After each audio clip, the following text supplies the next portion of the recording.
On an autumn evening in Minnesota, Sarah Thompson stood in the kitchen preparing dinner. Outside the window, maple leaves beginning to change color swayed in the wind. At 42, Sarah felt a sense of peace in this ordinary routine, but also a hint of emptiness. "Tom, we're having chicken pot pie tonight," Sarah called toward the living room. There was no response. Her husband Tom was, as usual, focused on the television. Their relationship had grown cold, with conversations becoming scarce, but Sarah tried to convince herself this was the natural state of a long-married couple. As they sat around the dinner table, Sarah thought about her son Michael. He had just graduated from college and started a job at a company in Chicago. "I wonder how Michael is doing," Sarah murmured.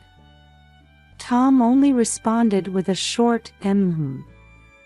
After dinner, as Sarah was washing dishes as usual, she suddenly heard the front door open. "Tom?" she called out, but there was no answer.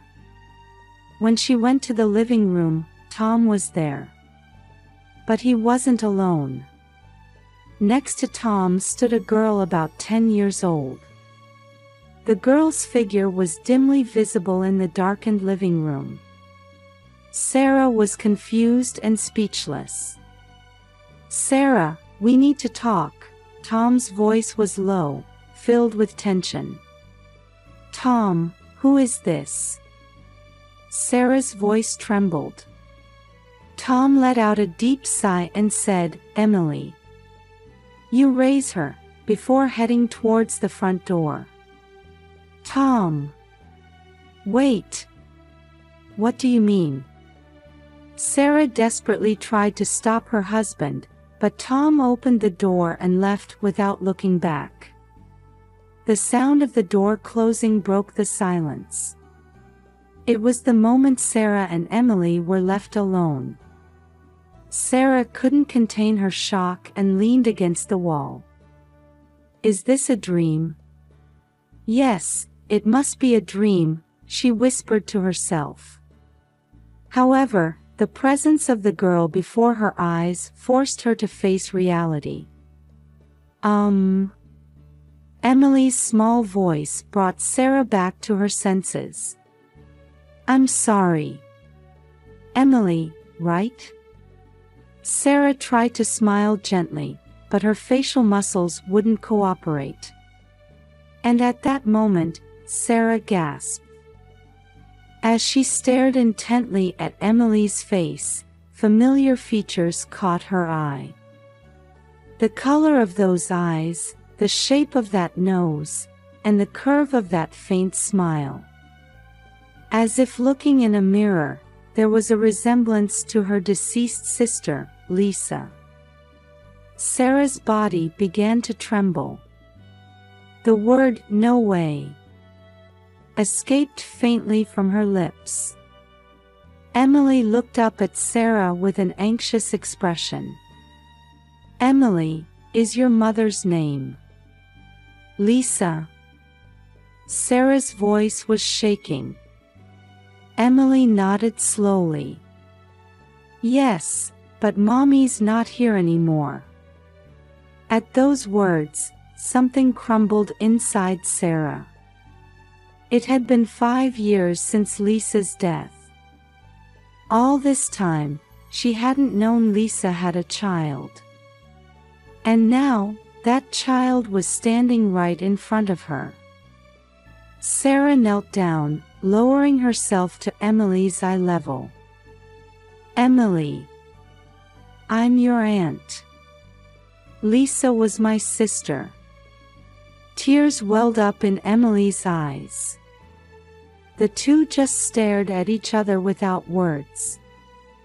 Only the ticking of the clock marked this moment of surprise and confusion.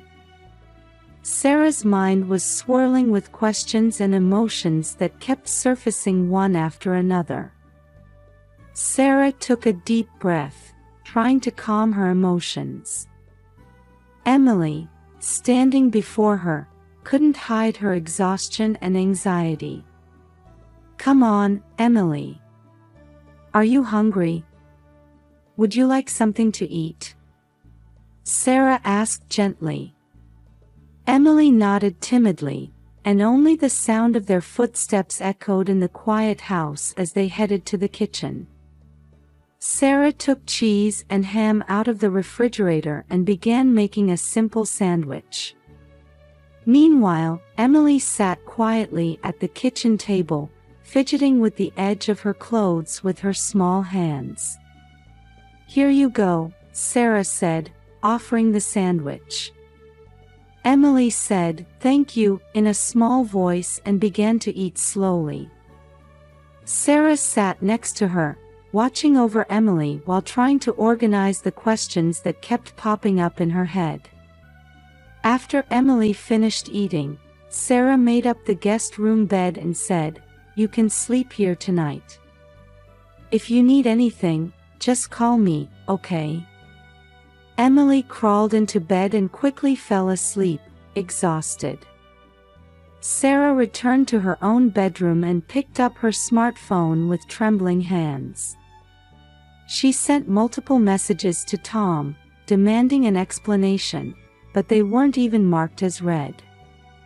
She tried to contact him on Facebook and Instagram too, but there was no response. After a sleepless night, Sarah called a local law firm first thing in the morning. Johnson and Associates Law Office, came the response. Sarah explained the events of the previous night. "Mrs. Thompson, from what you've told me, your husband's actions are indeed problematic," Attorney Catherine Johnson replied in a calm voice. "Child abandonment." With the quick response typical of a medium-sized town, Sarah was able to meet with Catherine at her office that afternoon. Tom's actions likely have legal implications. "Let's start the legal process regarding Emily's custody and how to proceed," Catherine explained. As Sarah left the office, she let out a deep sigh in her car. Then, with shaking hands, she called her son Michael. "Mom? What's wrong?" Michael's voice was tinged with worry. "Michael." Sarah tried to explain the events since the previous night as calmly as possible. But midway through, her voice choked up and tears fell. "Mom, it's okay. I'll come home this weekend. We'll figure this out together." Michael's voice gave Sarah a little comfort. The next day, Sarah started moving early in the morning. First, she had to take care of Emily's immediate needs. She bought clothes and daily necessities at the local mall, and in the afternoon, she contacted the local Board of Education to discuss the procedures for transferring Emily to a new school. "Emily, how about starting at a new school tomorrow?" Sarah suggested. Emily looked a bit anxious but nodded slightly. At dinner time, the two sat quietly around the table. "Emily, do you like school?" Sarah asked. Emily's expression brightened a little. "I like art class," she answered, showing a small smile for the first time. On Friday night, Michael came home. Hearing his call of "Mom," Sarah rushed to him and hugged him tightly. After grasping the situation, Michael said, "I'll help as much as I can. Let's create a new family together," and placed his hand on Sarah's shoulder. That night, the three gathered in the living room to discuss their future. Emily seemed a bit nervous, but as Michael spoke to her with humor, she gradually relaxed. The weekend passed, and it was time for Michael to return to work. At the front door, Michael said, "I'll come back soon," and Emily replied in a small voice, "I'll be waiting." Hearing those words, Sarah and Michael exchanged glances and smiled. After seeing him off, Sarah took a deep breath. There were still many challenges ahead, but she felt she could move forward one step at a time. It was a morning that gave her that feeling. Around the time Emily was starting to get used to school, Sarah quietly decided to make her next move. On Catherine's recommendation, Sarah contacted private investigator Jack Morrison. Jack's office was on the second floor of an old building. "Mrs. Thompson, it will take time to understand your husband's behavior patterns," Jack explained. "But I promise to uncover the truth." A few weeks later, Jack contacted Sarah. "I've received some important information. I'd like to meet with you in person to discuss it." That afternoon, Sarah visited Jack's office with a tense expression. "Mrs. Thompson, this is going to be difficult to hear," Jack began cautiously. "It's about your husband Tom, and your sister Lisa." As Sarah listened to Jack's story, the color drained from her face. Tom had been having an affair with Lisa for years. And even after Lisa's death, Tom had secretly continued to raise Emily. But why now? Sarah's voice was shaking. "That's another problem," Jack continued. "I got information from Tom's colleague. Tom is preparing to move abroad with a young woman." Sarah left the office in a daze. She sat in her car for a long time, her mind in chaos and her chest feeling crushed with pain. The next day, Sarah visited Catherine's office with a firm resolve. "I want to start divorce proceedings," Sarah said quietly but with a determined tone. Catherine looked at Sarah sympathetically and began to explain, "I understand. First, gaining custody of Emily is our top priority. At the same time, we'll investigate the possibility of Tom hiding assets.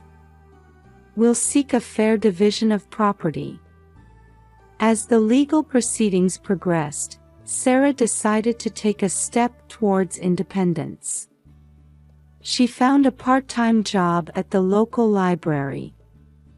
"I'm a bit nervous about working in a new environment, but I want to move forward on my own," Sarah told the interviewer. A few weeks after starting work, Sarah gradually began to regain her confidence. Not only was she able to support the household, but she also started building new relationships. Meanwhile, her relationship with Emily was also deepening. One evening when Sarah returned from work, Emily was drawing something at the kitchen table. "Emily, what are you drawing?" Sarah asked. Emily showed her the picture a bit shyly. It depicted Sarah and Emily walking hand in hand. "Is this us?" Sarah's voice trembled slightly. Emily nodded and said in a small voice, "I feel safe when I'm with you, Aunt Sarah." Sarah hugged Emily impulsively. "Emily, thank you," she said, tears welling up in her eyes. That night, while making dinner together, Sarah began to slowly share memories of Emily's mother, Lisa. "Your mother was a very kind person," she said. Emily listened with great interest. Each time Emily said, "Tell me more," Sarah unraveled more precious memories. Before bed, As Sarah was reading a picture book to Emily in her room, Emily suddenly asked, "Aunt Sarah, can I call you Mom?" Sarah was at a loss for words and just hugged Emily tightly. At that moment, she felt their bond deepen even further. A new chapter in their lives had begun. There were still many challenges ahead, but Sarah and Emily would move forward one step at a time, supporting each other. Sarah began to feel a new bond forming through her days with Emily. One night, when Emily woke up from a nightmare, Sarah gently embraced her and whispered, "It's okay. I'm here with you." That night, they talked for a long time, sharing Emily's anxieties and worries. On the weekend, Sarah took Emily to a local art class. "Emily, your drawings are really wonderful," Sarah said, and Emily's face lit up. "I want to get better," Emily replied, and at that moment, Sarah was determined to nurture her talent. After dinner, they looked through photo albums together, talking a lot about Lisa. "Your mother used to laugh like this," Sarah said nostalgically, and tears glistened in Emily's eyes. Every time Emily said, "Tell me more," Sarah continued to gently share her memories. The neighbors also warmly watched over their new family structure. The elderly neighbor, Mrs. Johnson, sometimes brought over homemade apple pie. "You two are such a lovely family," she smiled. Michael also called frequently and visited during his vacations. "Mom, how's life with Emily?" Michael asked, and Sarah happily replied, "It's challenging at times, but every day is fulfilling." However, their peaceful days were shaken by a sudden event. One Saturday afternoon, as Sarah and Emily were planting flowers in the garden, Tom suddenly appeared. "Emily, we're leaving." Tom's voice was cold and intimidating. Sarah immediately shielded Emily behind her and confronted Tom. "What are you doing here?" Tom replied irritably, "Emily is my daughter. She's coming with me for our new life." Sarah calmly explained, "Tom is planning to move abroad with a new woman and is trying to use Emily for a favorable property division." Emily clung to Sarah fearfully. "I don't want to go," she pleaded in a small voice. "I know all about your plans, Tom." "Legal measures are already in place," Sarah retorted with a resolute attitude. At that moment, Mrs. Johnson rushed into the garden. "Is everything all right?" she asked worriedly. Soon, other neighbors also gathered. In the tense atmosphere, the sound of Michael's car screeching to a halt was heard. "Mom!" Michael shouted as he ran over. "Tom, just give up," Sarah said, suppressing her trembling voice. "We have evidence of your misconduct. We're prepared to submit it to the court." Tom looked around and realized he was at a disadvantage. Muttering, "Damn it," he turned on his heel and quickly left. Sarah let out a deep sigh of relief. Hugging Emily tightly, she gently said, "It's okay now. We'll always be together." Surrounded by neighbors and Michael, Sarah and Emily held each other tightly. Having overcome this crisis, their bond had grown even stronger. A few weeks after the confrontation with Tom, Sarah was taking deep breaths in the courthouse hallway. Catherine placed her hand on Sarah's shoulder and encouraged her, "It's going to be fine. Everything will work out." The verdict was announced, and the divorce was finalized. Sarah was also granted sole custody of Emily. The judge stated, "Considering the defendant Tom's inappropriate actions, I judge it best to grant custody to the plaintiff Sarah." As Sarah left the courtroom, she hugged Emily, who was waiting. "It's all okay now. We'll always be together." That night, Michael called Sarah. "Mom, I've decided to move back home." Sarah was surprised but couldn't hide her joy. "But what about your job?" "It's okay. I was able to transfer to the local branch. I want to be with you and Emily." The following week, Sarah started her job as a full-time employee at the library. "Mrs. Thompson, your experience is valuable to us," the library director said. Through her daily work, Sarah gradually regained her confidence. Meanwhile, Emily's talent was also blossoming. Her painting titled, "My New Family," won first place in the children's division at a local art exhibition. Watching Emily receive her award certificate at the ceremony, Sarah's heart swelled with pride. That night, Sarah sat Emily on her lap and decided to talk about Lisa and Tom's relationship. "Emily, your mother Lisa was my sister. But she passed away early due to illness," Sarah gently explained. "After Lisa's death, Tom couldn't overcome his grief and guilt. He sought a connection with Lisa through you." Emily listened quietly. "But that was wrong, wasn't it?" she said in a small voice. "Yes, it was. But as a result, we were able to meet," Sarah smiled.